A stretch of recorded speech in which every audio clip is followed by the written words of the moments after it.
Julian. Give me back my pen.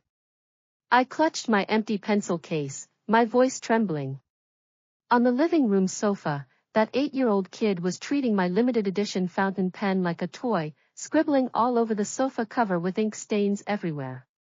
At my words, he didn't stop. Instead, he looked up, stuck his tongue out at me, and tossed the pen onto the carpet covered in snack crumbs.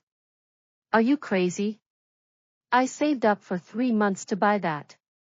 I lunged to pick it up, but Julian suddenly pounced, pressing his foot firmly on the back of my hand. The excruciating pain made me cry out, but he just grinned even wider. What's all this noise? Daniel, can't you let your little brother have his way? Mom Martha walked out of the kitchen with a coffee mug. Her gaze swept over the ink-splattered floor and my hand pinned under Julian's foot, not even furrowing her brow. Instead, she snapped at me. You're old enough, stop bickering with a child. I stared at her in disbelief. He stole my stuff and is stepping on me. You must have provoked him first. Mom knelt down, gently pulling Julian to her side and brushing crumbs off his clothes. Her tone suddenly turned as soft as water. My sweet baby, did he scare you? Your sister has such a bad temper, don't pay her any mind. Julian snuggled into Mom's arms, his voice dripping with fake innocence. Mom, she called me a thief and tried to hit me. I did not. I choked up, tears welling in my eyes, but Mom wouldn't even look at me. She pulled a $20 bill out of her wallet and handed it to Julian. Go on, buy yourself a new toy at the convenience store downstairs. Don't let her ruin your mood. Julian took the money, gave me a triumphant grin, and skipped out the door. Only then did Mom stand up, glancing coldly at me as I knelt to pick up the pen. Clean this mess up. If your dad Ted sees the house like this, you'll be in big trouble. I held the bent, useless pen in my hand, my fingertips icy cold. Just then, my cousin Oliver walked out of the guest room, a sketchbook in his hand. He'd clearly witnessed everything. He was 16, same as me, staying with us temporarily while his parents worked out of town. Ignore them, Oliver knelt down to help me wipe up the ink stains, his voice low. I've only been here 3 days, but I already see how it is. I sniffled and said nothing. Oliver had no idea I'd endured this favoritism for 8 years. Since Julian was born, I'd gone from being the family's little princess to an invisible afterthought.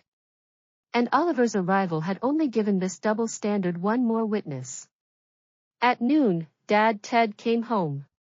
As soon as he walked in, he called out loudly, "Where's my little Julian? Daddy brought you a limited edition baseball figurine." Julian jumped off the sofa and threw himself into Dad's arms. Dad spun him around several times, kissing him repeatedly before handing over the elaborately wrapped baseball figurine.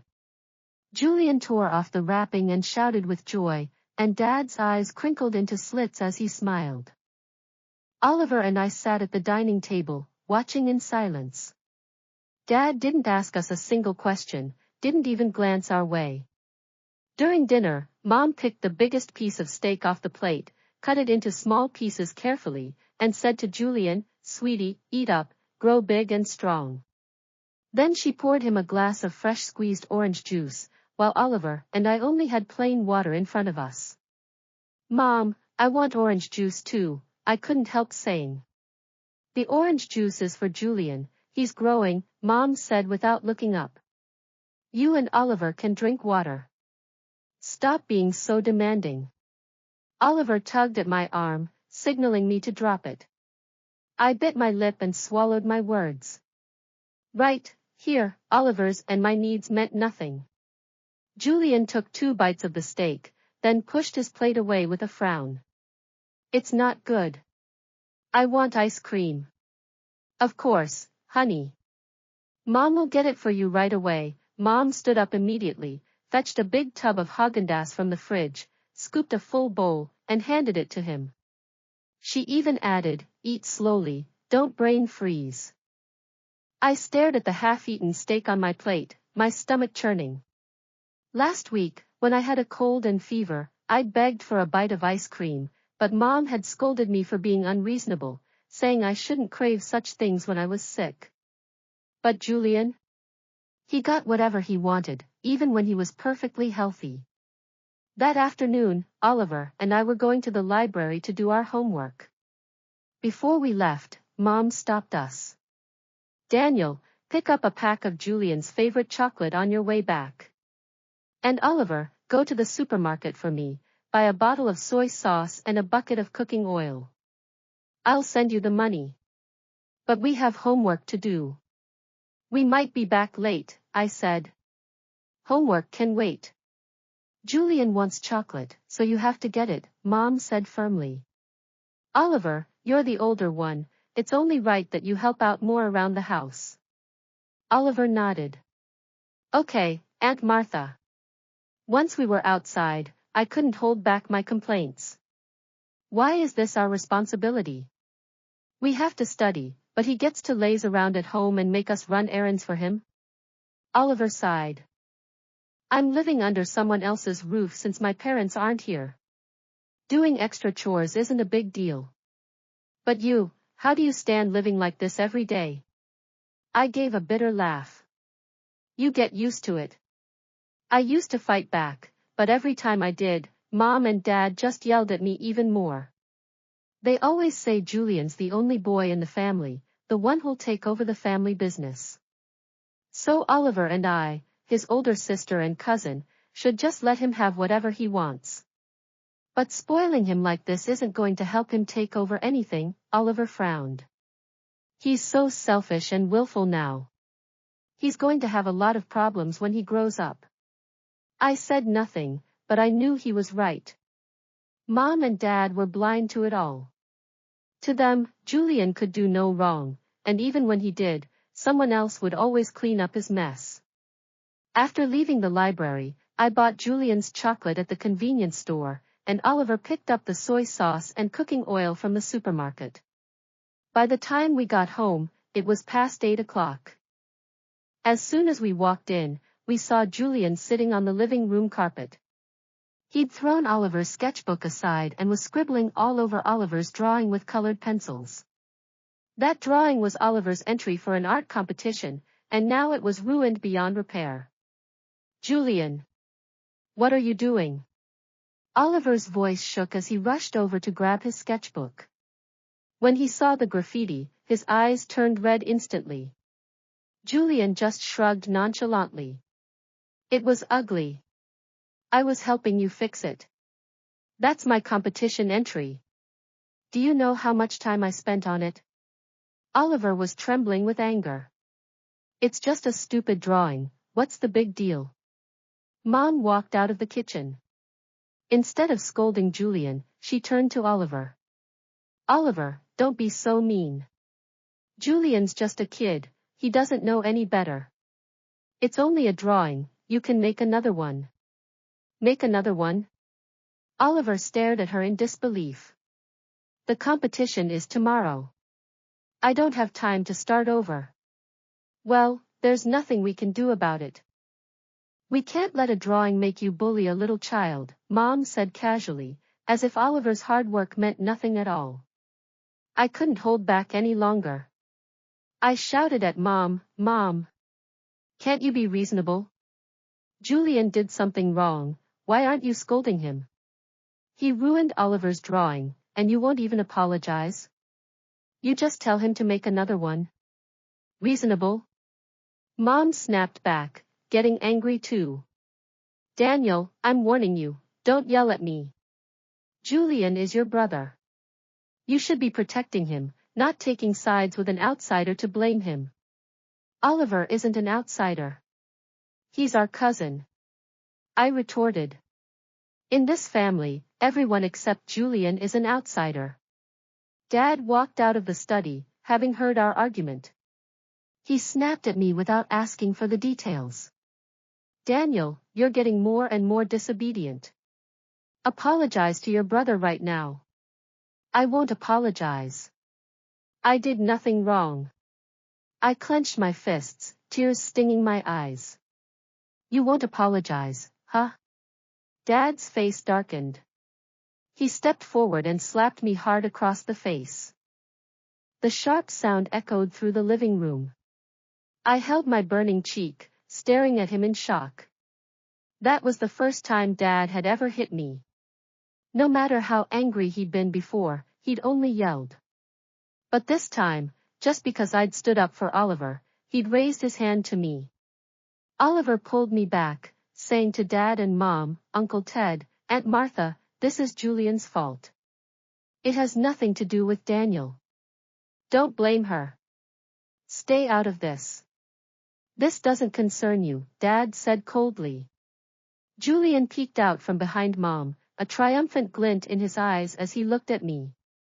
I stared at him, then at my cold, indifferent parents.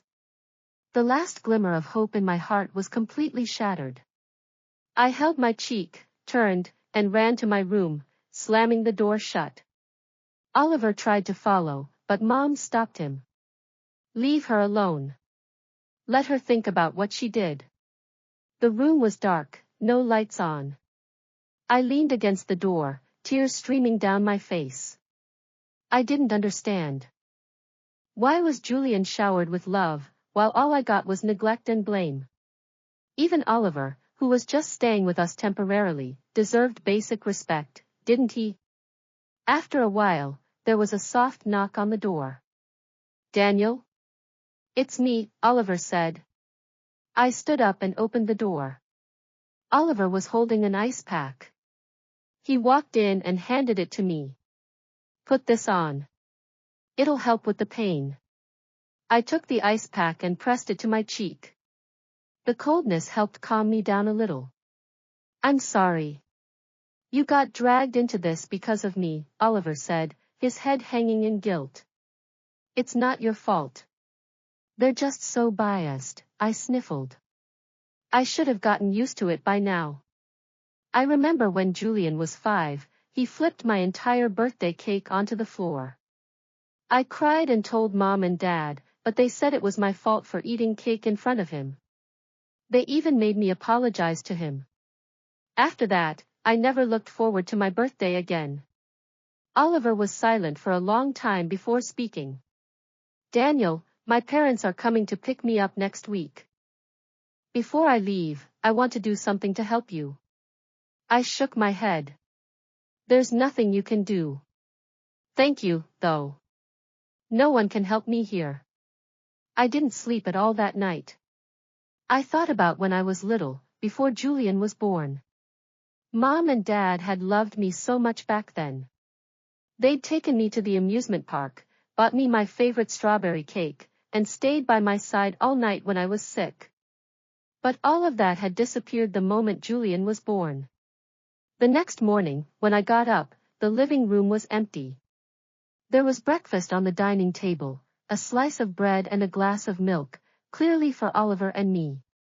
But on Julian's seat, there was scrambled eggs, bacon, milk, and fruit, a feast that made my eyes hurt. Oliver was already sitting at the table. He looked up when he saw me, nodded, and said nothing. We ate our breakfast in silence, the atmosphere so heavy it was hard to breathe. After breakfast, I was about to go back to my room when Julian ran in from outside, a toy car in his hand. He crashed straight into me. I lost my balance, fell to the floor, and hit my head on the corner of the coffee table. The pain made my vision go black. Julian. Can't you watch where you're going? I held my head, tears pouring down my face from the pain. Mom walked in right after him. When she saw me on the floor, she didn't help me up, instead, she turned to Julian. Sweetie, did you hurt yourself? Be more careful next time. Mom. My head hurts so bad. I think it's bleeding. I cried out. Only then did Mom kneel down to look at my head. When she saw the blood, she just said casually, it's just a little cut. Don't make a fuss. Go get a band-aid from your room and put it on. Don't keep Julian from playing. Oliver ran over and knelt down to help me up. Daniel, are you okay? I'll take you to the hospital. No need for the hospital, it's a waste of money. Mom stood up, her voice impatient. Julian, let's go to the park. Don't stay here watching her put on a show. Julian followed Mom out, sticking his tongue out at me one last time. Oliver helped me stand, staring angrily at their retreating figures. This is too much. Daniel, we have to do something. I shook my head, numb inside. Nothing we do will change them. Oliver said nothing. He just helped me back to my room, cleaned my wound, and put a band-aid on it. Daniel, have you ever thought about leaving here? Leaving here? It had never crossed my mind. I was only 16, still a minor. Even if I left, I had no idea where to go. I can help you, Oliver looked at me, his eyes determined. My parents really like you. They said if you ever needed anything, you could come to them. You can stay with us for a while until you're an adult, then you can decide what to do next. I looked at Oliver, a warm feeling spreading through my chest. In this cold, loveless house, only Oliver had ever shown me a little kindness. That afternoon, Oliver called his parents and told them what had been happening to me. They were furious and told him to bring me to their house right away. As I packed my things, I looked around the house I'd lived in for 16 years, and felt no regret at all. I thought about Mom and Dad's coldness, Julian's selfishness, and all the days I'd spent being ignored and blamed. Tears rolled down my face. Oliver took my hand.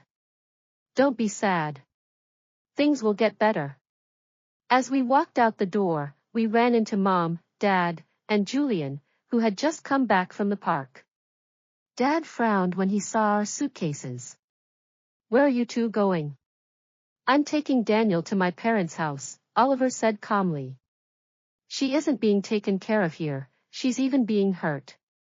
My parents will look after her. Oliver, this is our family matter. Stay out of it, Mom said. I have to interfere, Oliver stared at them. You can't be this biased. Daniel is your child too, she deserves love and respect. You're spoiling Julian so much, and it's going to ruin him sooner or later. Dad's face turned dark. Shut up. Bring Daniel back here right now, or you'll regret it. I'm not coming back, I looked at Mom and Dad, my voice steady. I don't feel any warmth here at all. You only love Julian, you never loved me. If that's the case, there's no reason for me to stay. With that, I took Oliver's hand and walked away. I didn't look back. I knew that even if I did, there would be no sign of them trying to stop me. Sitting in the car on the way to Oliver's house, I watched the scenery fly by outside the window, tears streaming down my face again. This time, though, they weren't tears of sadness, they were tears of relief. I'd finally escaped that suffocating house, my biased parents, and my spoiled little brother. Oliver handed me a tissue. Don't worry. From now on, with me and my parents here, no one will ever hurt you again. The days at Oliver's house were the most peaceful I'd had in 16 years. Oliver's parents treated me like their own daughter. There was always my favorite strawberry jam on the breakfast table, they remembered I hated cilantro, they listened carefully when I talked about school, and when I mentioned I liked pens, they even took me to a stationery store and let me pick out a new limited edition one, not in a compensatory way, but with a smile, saying, if you like it, you deserve to have it. I no longer had to worry about angering Julian, or enduring Mom and Dad's cold stares, or walking on eggshells over every little thing. Oliver's dad even found me an art class nearby.